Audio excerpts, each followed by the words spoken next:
Hello everyone, good morning. Welcome to MS classes. आज की class में स्टार्ट करने वाले हैं ऑप्टिक्स और जितने मैक्सिमम इसके न्यूमेरिकल प्रॉब्लम जब डेरिवेशन टाइप क्वेश्चन बन सकते हैं वो आज की क्लास में सॉल्व करेंगे। एंड इस ऑप्टिक्स को ख़त्म करने में कम से कम हमें 5 दिन लगेंगे। तो इन 5 डेज़ में हम ऑप्टिक्स के जो है सारे के सारे जो इम्पॉर्टेंट न्यूमेरिकल प्रॉब्लम्स हैं वो हम सॉल्व कर लेंगे। तो आज की क्लास हम स्टार्ट करेंगे। टोटल क्लास में रहेंगे 10 क्वेश्चन और साथ साथ कॉपी पेन लेकर आपने भी इनको सॉल्व करना है। और अगर चैनल पे नए हैं तो चैनल को सब्सक्राइब करना मत भूलना, वीडियो को लाइक करना और शेयर ज़रूर करना। सो करते हैं स्टार्ट आज की class with our first question. So आज की क्लास का फर्स्ट क्वेश्चन है, a thin equiconvex lens of radius of curvature R made of material of refractive index mu1 is kept coaxially in the contact with equiconcave lens of same radius of curvature and refractive index mu2 in which mu2 is greater than mu1 and find the ratio of their power and power of the combination of its nature। इस question में क्या है कि equi convex lens है, ठीक है, जिसका refractive index है n1 और रेडियस ऑफ कर्वेचर है r। वो कोएक्सियली कनेक्टेड है with the equi concave lens with same radius of curvature, but उसका रिफ्रैक्टिव इंडेक्स जो है वो इक्वी कॉन्वेक्स लेंस से ज़्यादा है। हमने उसकी पावर की रेशो फाइंड करनी है और पावर ऑफ द कम्बिनेशन हमने फाइंड करना है और एंड में हमने बताना है कि उसकी नेचर कैसे होगी, जो इमेज बनेगा वो क्या नेचर शो करेगा। ठीक है, ये है हमारा आज का first question. Late us solve it. First question में क्या है कि एक तो लगा है इक्वी कॉन्वेक्स लेंस, ठीक है, इक्वी कॉन्वेक्स लेंस, ठीक है, और दूसरा coaxially in contact with concave lens, ठीक है। ये इक्वी कॉन्वेक्स लेंस है जिसका रिफ्रैक्टिव इंडेक्स है mu1 और दूसरा जो है कॉनकेव लेंस है, ठीक है, जिसका रिफ्रैक्टिव इंडेक्स है mu2 in which mu2 is greater than mu1। ये कोएक्सियली कनेक्टेड है, they are connected to each other. उसकी पावर की फाइंड करनी है हमने वैल्यू।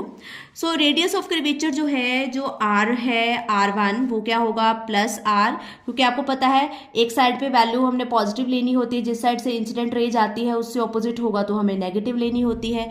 r1 हमारा पॉजिटिव आ जाएगा, r2 हमारा क्या आ जाएगा माइनस r, इस साइड r1 इस साइड r2, ठीक है। इस तरह से हम ले लेंगे। हमने लेंस मेकर फॉर्मूला में फॉर्मूला किया है, that is power is equals to P1 find करेंगे, दैट इज 1/f1, ठीक है, lens maker formula. This is mu1 minus 1 into 1/r1 minus 1/r2, ये फॉर्मूला होता है। यहाँ पर आ जाएगा mu1 माइनस 1/r, यहाँ पर आ जाएगा प्लस 1/r, ठीक है। फिर इसको हम सॉल्व करेंगे तो ये आ जाएगा mu1 माइनस 1, एलसीएम लेंगे तो r आ जाएगा, 1 प्लस 1 क्या आ जाएगा 2। तो हमारे पास P1 की जो वैल्यू है वो कितनी आ गई, 2 mu1 माइनस 1/r, ठीक है, ये वैल्यू आ गई P1 की। सिमिलरली जब हम ये हो गया इक्वी कॉन्वेक्स लेंस का, सिमिलरली अब हम करेंगे इक्वी कॉनकेव लेंस का। उसके लिए हमारी r1 हो जाएगी माइनस r, ऑपोजिट हो जाएगा, ठीक है, और r2 हमारा क्या हो जाएगा प्लस r, ठीक है। P2 हमारा कितना आ जाएगा, mu2 minus 1 minus 1/r minus 1/r, ये आ जाएगा minus of 2 mu2 minus 1/r, ठीक है। ये P1 और P2 दोनों हमारी आ गई, इन दोनों की हमने रेशियो फाइंड करनी है, ऐसा मैंने केस बेस में भी आपको क्वेश्चन करवाया था।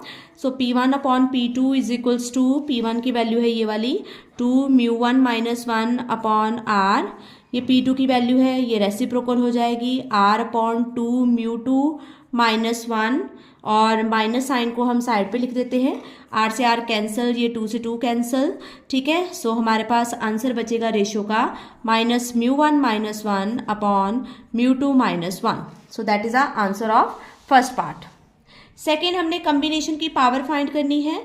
पावर कम्बिनेशन की कैसे फाइंड करेंगे, P1 प्लस P2 करके।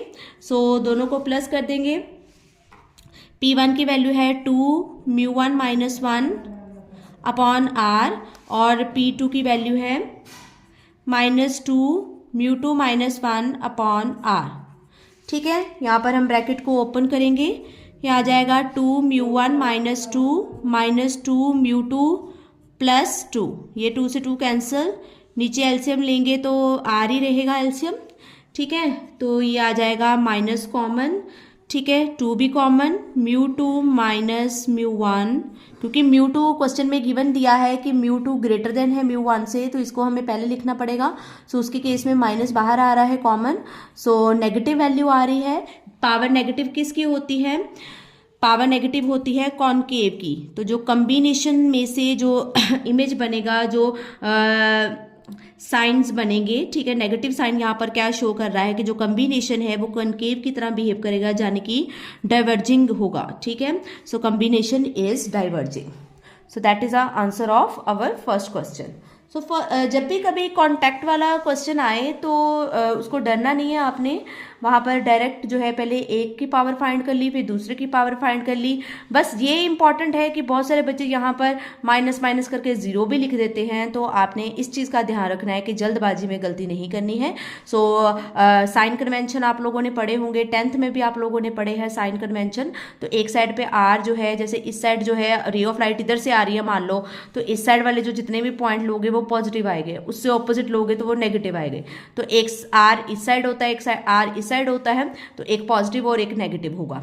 और कनकेव का केस लेंगे तो उसका सर्कल ऑपोजिट साइड बनता है, तो उसका साइन दोनों ऑपोजिट हो जाएंगे। ठीक है, तो उसके अकॉर्डिंगली आपका आंसर आ जाएगा। और ये कंडीशन एंड में देखना बहुत जरूरी है कि अगर μ1 इज ग्रेटर देन μ1 2 लिखा होता तो वो कॉन्वेक्स की तरह बिहेव करेगा, यहाँ पर पॉजिटिव रिजल्ट आएगा।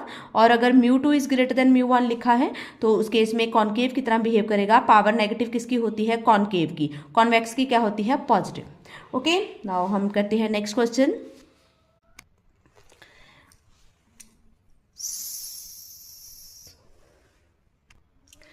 सो नेक्स्ट क्वेश्चन है, a ray of light goes from medium 1 to medium 2. Velocity of light in the two media are C1 and C2 respectively. So ray of light goes हो रही है from medium 1 to medium 2 और velocity of light in two media है C1 and C2 respectively. For an angle of incident theta in medium 1 and corresponding the angle of refraction in medium 2 is theta by 2.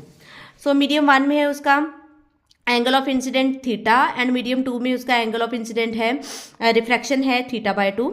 Which of two media is optically denser and why, आपने बताना है कौन सा media optically denser है।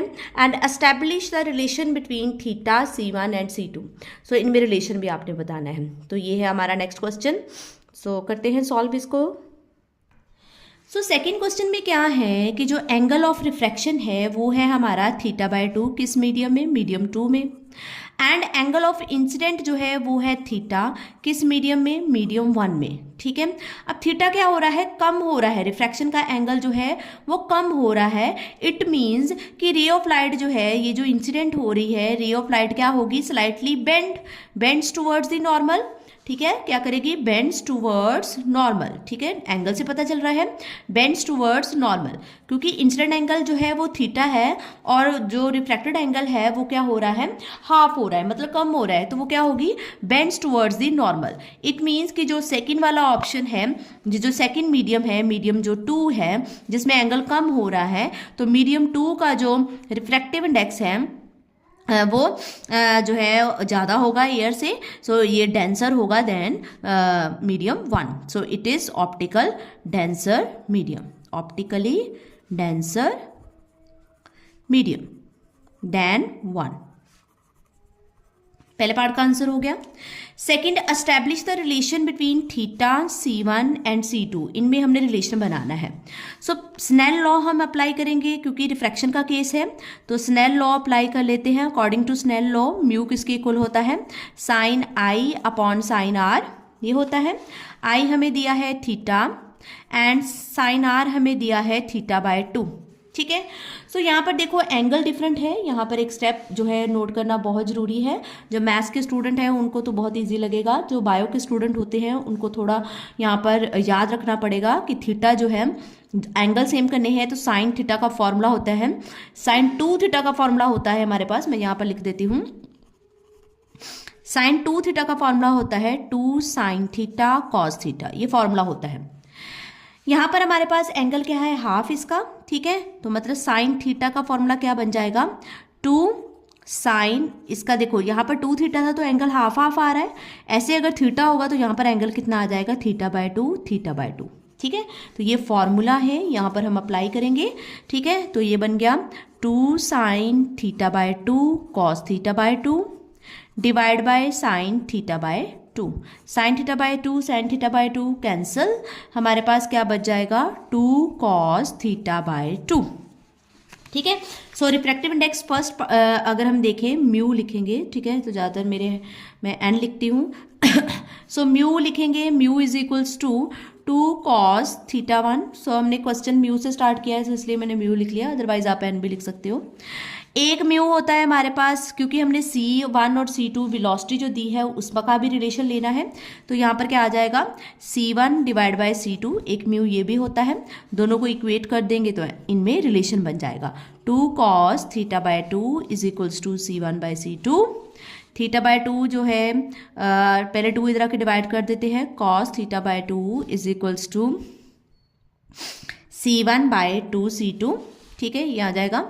उसके बाद हमने theta लेना है तो उसको हम थीटा बाय 2 इधर एंटी कॉस कर देंगे, so cos inverse C1 by 2 C2 आ जाएगा, 2 भी इधर ले जाएंगे, so theta is equals to 2 cos inverse C1 by 2 C2। So ये हमारी वैल्यू थीटा की आ गई, ठीक है। सो ये था हमारा सेकंड क्वेश्चन। सो ऑप्टिकल टेंसर मीडियम, ये चीज़ देखनी है कि अगर इम्पॉर्टेंट पार्ट है ये, वैसे इजी भी है, कि अगर थीटा आर की वैल्यू जो है वो आई से ज़्यादा है, ठीक है, तो जो मीडियम 1 है वो ऑप्टिकल डेंसर मीडियम होगा, क्योंकि वो अवे जा रही है रे ऑफ लाइट, ठीक है। सो डेंसर मीडियम में हमेशा वो बेंड होती है तो एंगल भी कम हो जाता है, तो ये चीज़ यहाँ पर नोट करने वाली है, ठीक है। और रिलेशन फाइंड करना है तो स्नेल लॉ से रिलेशन होगा, क्योंकि रिफ्रैक्शन का केस है, तो रिलेशन इजिली फाइंड हो जाएगा। Now move to next question. So third question है आज की क्लास का। It is known that the refractive index mu of the material of the prism depending on the wavelength lambda of the incident radiation as per the relation of this. This formula is known as Cauchy dispersion formula, and the formula explain the dispersion, the variation of refractive index with wavelength. As wavelength increase, the term b by lambda square decreases. So therefore refractive index decreases with increase wavelength. तो ये relation बता रहा है ये वाला। And जैसे हम different colour लेते हैं, जैसे वॉयलेट लाइट है हैविंग शॉर्टर वेवलेंथ, उसका रिफ्रैक्टिव इंडेक्स ज़्यादा होगा, and red light having longer wavelength, उसकी जो रिफ्रैक्टिव इंडेक्स है वो लोअर होगा। और जो ए और बी कंपोनेंट है उनका रोल क्या होता है, ये कांस्टेंट टर्म्स होती हैं, represents the refractive index at very large wavelength को, जब बहुत ज़्यादा लार्ज वेवलेंथ हो तो ए रिप्रेजेंट कर रहा है, and B determines how strongly the refractive index changes with wavelengths. So different material have different value of A and B, तो यही हमने न्यूमेरिकल्स आगे करेंगे और उसमें सॉल्व भी करेंगे। Where A and B are constant, A और बी कॉन्स्टेंट है।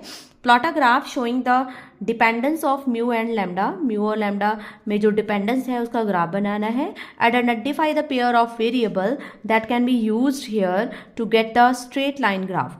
सो हमने यहाँ पर कौन से पेयर लेंगे ताकि जो ग्राफ है वो स्ट्रेट लाइन बन जाए ये हमने बताना है। बहुत ही ईजी क्वेश्चन है ये, ठीक है। सो करते हैं इसका ग्राफ ड्रॉ।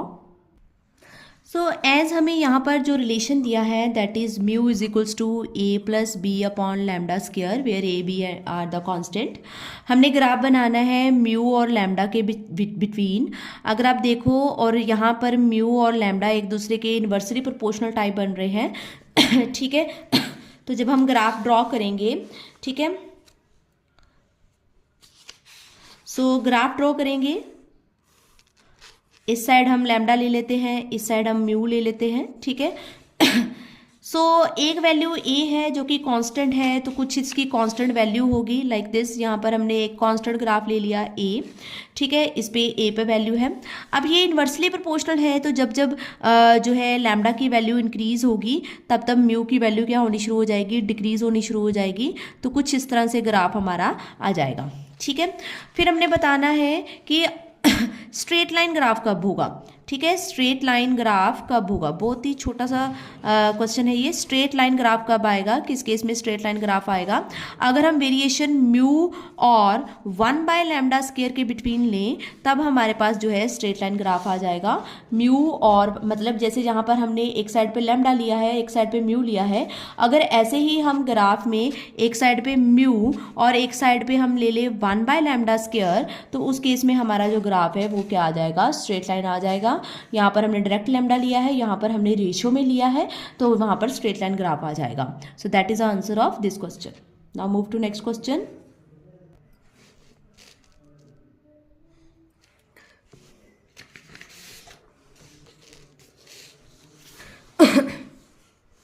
सो नेक्स्ट क्वेश्चन क्या है, a beam of light of wavelength 400 nanometer is incident normally on the right angle prism as shown। right angle prism पे जो wavelength है 400 नैनोमीटर उसकी लाइट इंसिडेंट कर रही है, ठीक है। it is observed that the light just graze along the surface AC।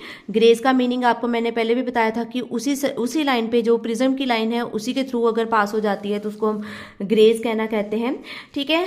And given that the refractive index of the material of the prism varies with wavelength lambda. अभी जो थोड़ी देर पहले हमने रिलेशन किया था जिसमें ये वैल्यू ए होती है, ए की वैल्यू है। Calculate the value of B, B की वैल्यू हमने फाइंड करनी है। And the refractive index of the prism of the material of the wavelength. Refractive index जो प्रिज्म का रिफ्रैक्टिव इंडेक्स है उस मटेरियल की वेवलेंथ कितनी है, 5000 एंगस्ट्रॉन, और थीटा भी यहाँ पर गिवन है साइन इनवर्स समथिंग, ठीक है। सो कुछ इस तरह से डायग्राम है, तो इसको हम सॉल्व करेंगे, ठीक है। सो क्वेश्चन क्या है, यहाँ पर इंसिडेंट कर रही है रे ऑफ लाइट, ठीक है, और साथ में उसी पाथ में ग्रेज कर रही है, इसका एंगल थीटा है, ठीक है, और AC से वो ग्रेज कर रही है, ठीक है, C। सो ये पाथवे है, ठीक है, रे ऑफ लाइट का A, B और C। एंगल यहाँ पर हमें क्वेश्चन में कितना दिया है, थीटा, जो कि इंसिडेंट एंगल है। IC is equals to theta is equals to sine inverse 0.625। तो पहले हम प्रॉपर जो है रिलेशन इसका फाइंड कर लेते हैं यहाँ से।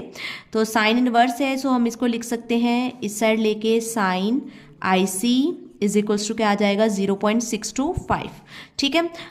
अब क्या होता है, रिफ्रैक्टिव इंडेक्स जो है वो किसके इक्वल होता है। अब क्वेश्चन में रिफ्रैक्टिव इंडेक्स हमें दिया है, हाँ कुछ म्यू दिया है, ठीक है, तो यहाँ पर आप म्यू ले लो, ठीक है। So mu is equals to 1/sin IC, ठीक है, and that is equals to sine IC की वैल्यू ये है, यहाँ पुट करेंगे 1/0.625। यहाँ पर इसको खोल के लिख लोगे 1000/625, सॉल्व करोगे ये वैल्यू आ जाएगी 1.6। सो रिफ्रैक्टिव इंडेक्स जो म्यू है वो आपका आ गया है 1.6। अब रिलेशन जो अभी हमने देखा था, जो क्वेश्चन में गिवन है, mu lambda that is equals to 1.2 plus B/λ², ठीक है। ये हमने फाइंड करना है B, ठीक है, B फाइंड करना है। तो यहाँ पर हम म्यू की वैल्यू जो अभी हम फाइंड कर चुके हैं 1.6, इसको जो है यूज़ करेंगे। सो यहाँ पर हमने म्यू की वैल्यू पुट कर दी है, ठीक है, एंड यहाँ पर 1.2 है प्लस B/λ कितना दिया है, 400 नैनोमीटर। सो उसका स्क्वायर करना पड़ेगा। सो यहाँ पर माइनस करेंगे 1.6 minus 1.2 is equals to B/400², ठीक है, ये आ गया। B की वैल्यू फाइंड करनी है, ये फैक्टर इधर आके मल्टीप्लाई हो जाएगा, इन दोनों को माइनस करेंगे, ये आ जाएगा 0.4 इंटू 400 नैनोमीटर है। तो नैनोमीटर में, चलो पहले नेक्स्ट स्टेप में करते हैं, नैनोमीटर को मीटर में कन्वर्ट करेंगे और ये दो जीरो भी उसमें यूज़ करेंगे। तो ये आ जाएगा 4 इंटू 10⁻⁻7 और उसका करना पड़ेगा स्क्वायर, तो ये आ जाएगा 6.4 इंटू 10⁻⁻14 मीटर स्क्वायर। तो ये आ गई B की वैल्यू, ठीक है। सो बी की वैल्यू फाइंड कर ली। अब हमें क्वेश्चन में दिया है कि जो 5000 एंगस्ट्रॉन है उस केस में रिफ्रैक्टिव इंडेक्स फाइंड करो, ठीक है, सेकंड लास्ट में। तो रिफ्रैक्टिव इंडेक्स आपने फाइंड करना है जब हमें लैम्डा कितनी दी हो 5000 एंगस्ट्रॉन।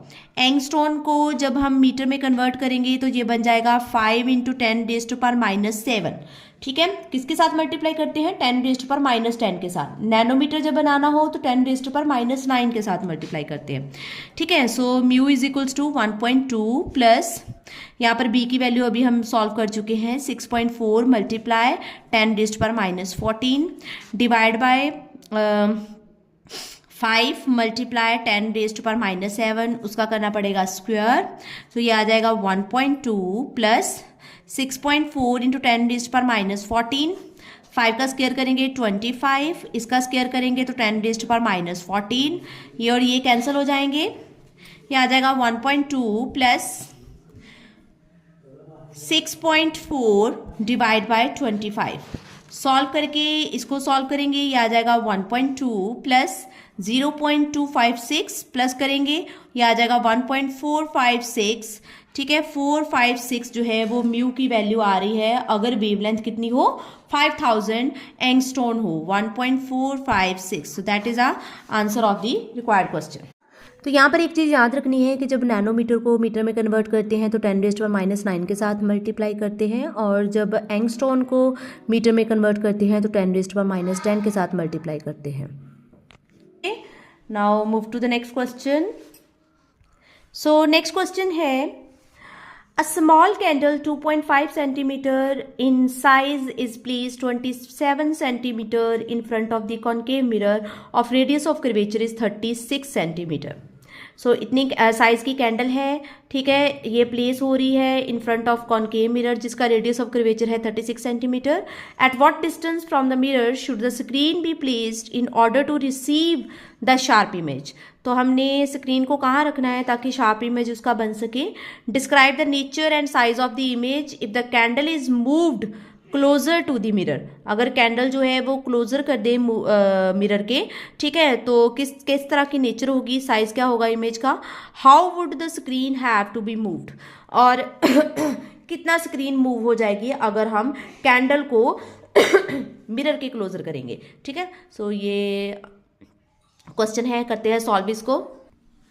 सो क्वेश्चन में क्या गिवन है, हमें हाइट गिवन है h1 दैट इज इक्वल्स टू 2.5 सेंटीमीटर, हमें u गिवन है दैट इज -27 सेंटीमीटर, हमें r गिवन है that is -36 centimetre.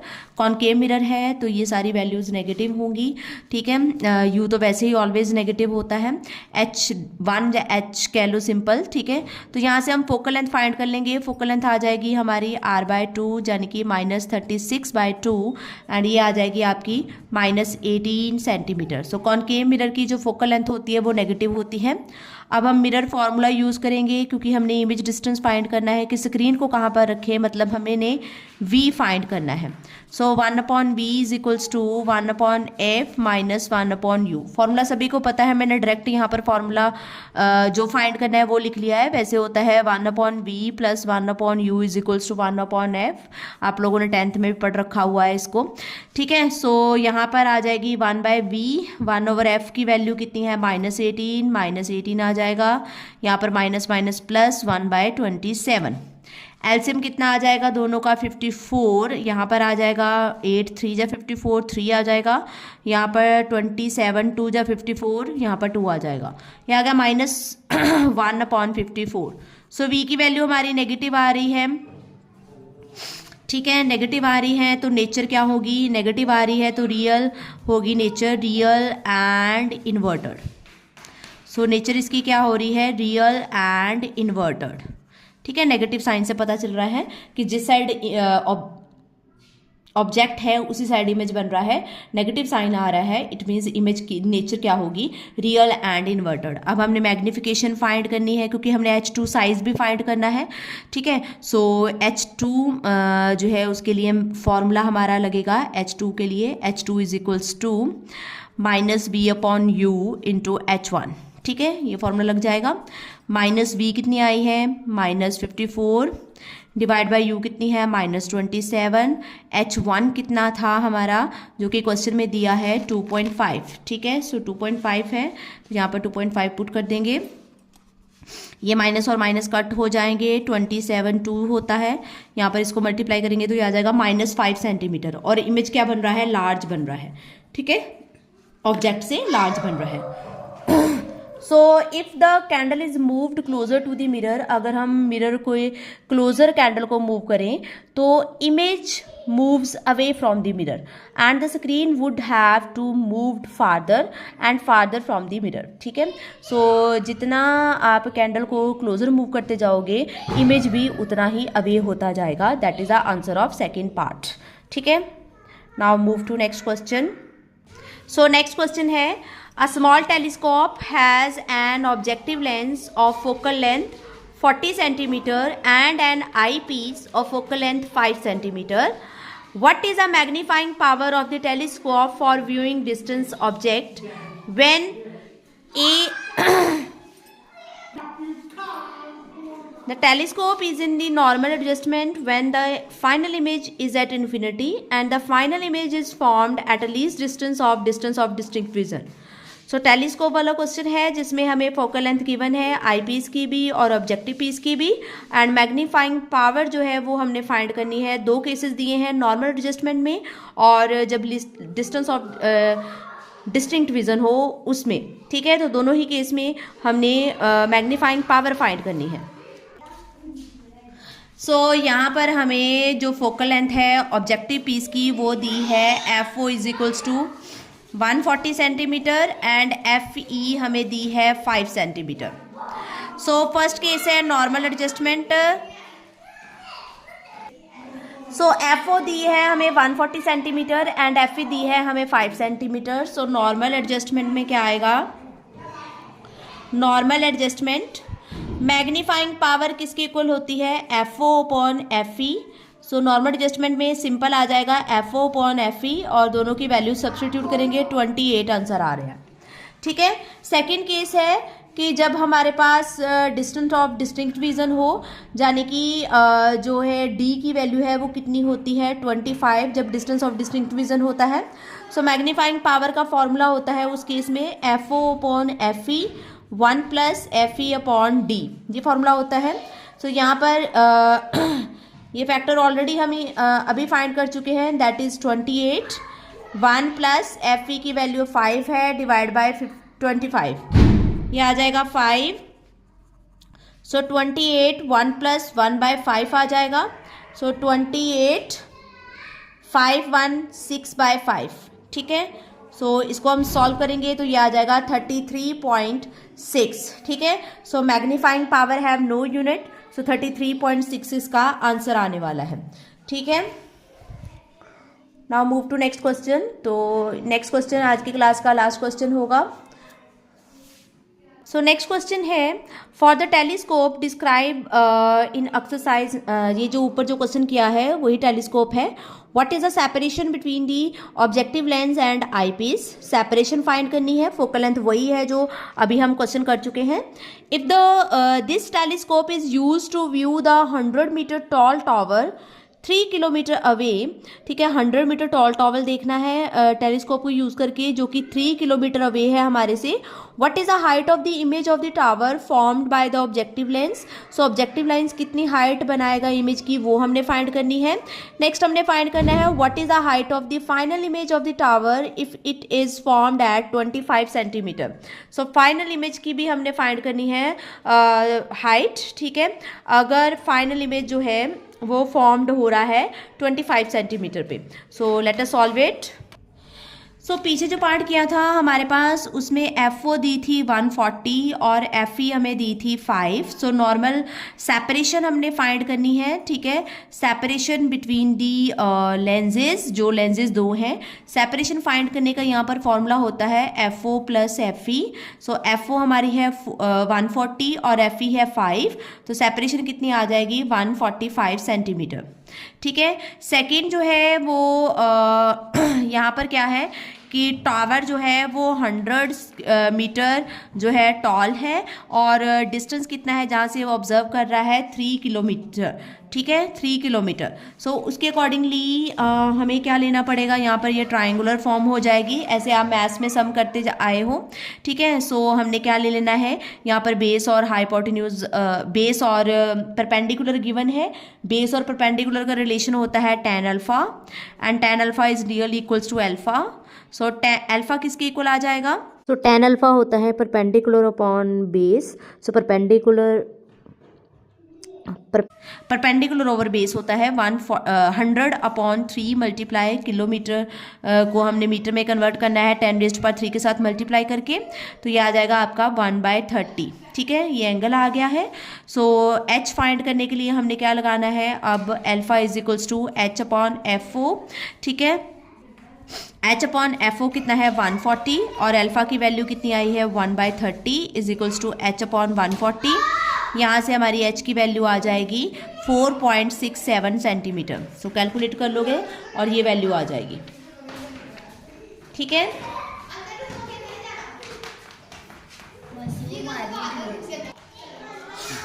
So third part में हमने क्या फाइंड करनी है, magnification. So magnification of E find करेंगे, दैट इज 1 + d/FO।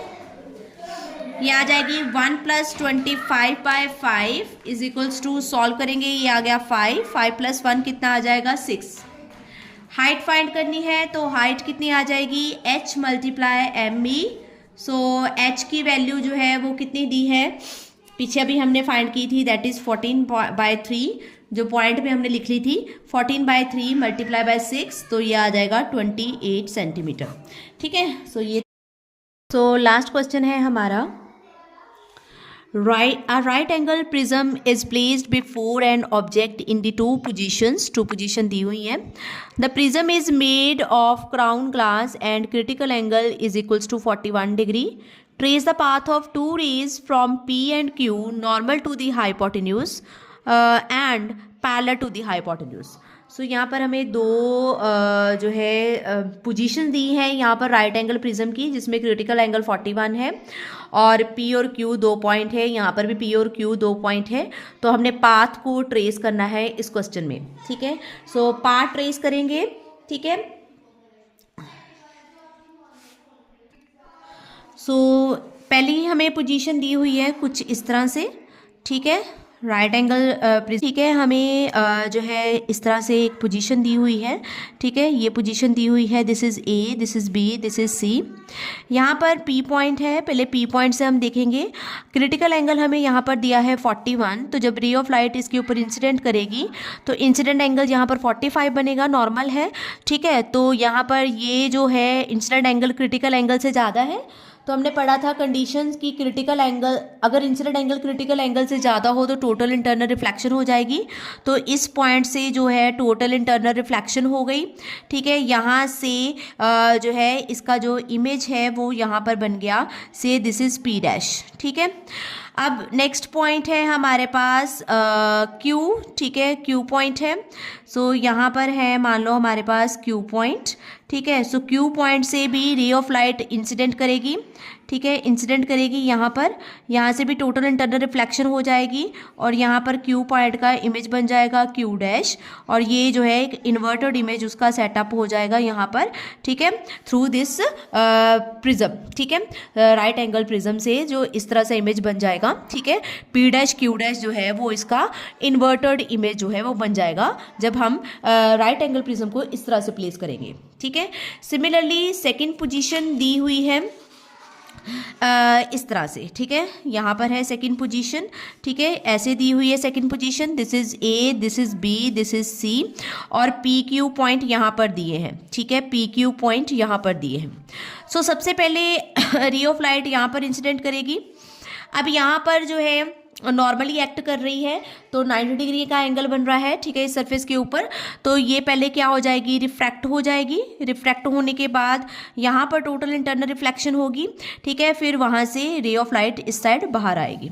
सिमिलरली यहाँ पर दूसरे पॉइंट से रे ऑफ लाइट पहले जाएगी, वो रिफ्रैक्ट होगी, ठीक है, रिफ्रैक्ट होने के बाद टोटल इंटरनल रिफ्लेक्शन हो जाएगी, ठीक है, फिर उसके बाद जो है यहाँ से पॉइंट बाहर आएगा, ठीक है। तो यहाँ पर भी उसका inverted image P dash Q dash inverted image जो है वो बन जाएगा, ठीक है। सो इस तरह से इमेज फॉर्म्ड होंगे अगर हम राइट एंगल और प्रिज्म को की पोजीशन वगैरह चेंज कर दे। तो यहाँ पर रे डायग्राम है, तो रे डायग्राम में एरो बनाना बहुत ही ज़रूरी है, ठीक है, अदरवाइज जो है आपको मार्क्स कट हो जाएंगे।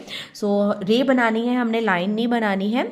So that is a next question, simple सा क्वेश्चन है, जस्ट ये आप लोगों ने ये एनसीईआरटी की बुक में बहुत अच्छी तरह से ये हर पोजीशन की किस तरह से जो है रिफ्रैक्शन होती है, टोटल इंटरनल रिफ्लेक्शन होती है, ये एनसीईआरटी की बुक में आपको मिल जाएंगे ये वाले डिफरेंट डिफरेंट पोजीशंस, ठीक है। तो उनको ज़रूर आप लोगों ने करना है, बहुत ही इंपॉर्टेंट क्वेश्चन है। Now due to some reason class को यहीं ख़त्म करना पड़ेगा। वैसे हमने 10 क्वेश्चन करने थे लेकिन हो नहीं पाए। सो नेक्स्ट क्लास में नेक्स्ट 10 क्वेश्चन लेके आएंगे। अभी कुछ दिन हम ऑप्टिक्स को ही रिवाइज़ करेंगे। सो ऑप्टिक्स साइड बाय साइड आप घर में भी पढ़ो ताकि आपको ईजिली समझ आ सके न्यूमेरिकल प्रॉब्लम्स, और साथ में इसके साथ वाले जितने भी क्वेश्चंस हैं उनकी प्रैक्टिस करो। सो मिलेंगे नेक्स्ट क्लास में, और वीडियो को लाइक शेयर और सब्सक्राइब करना मत भूलना चैनल को। और thank you so much for watching and bye bye.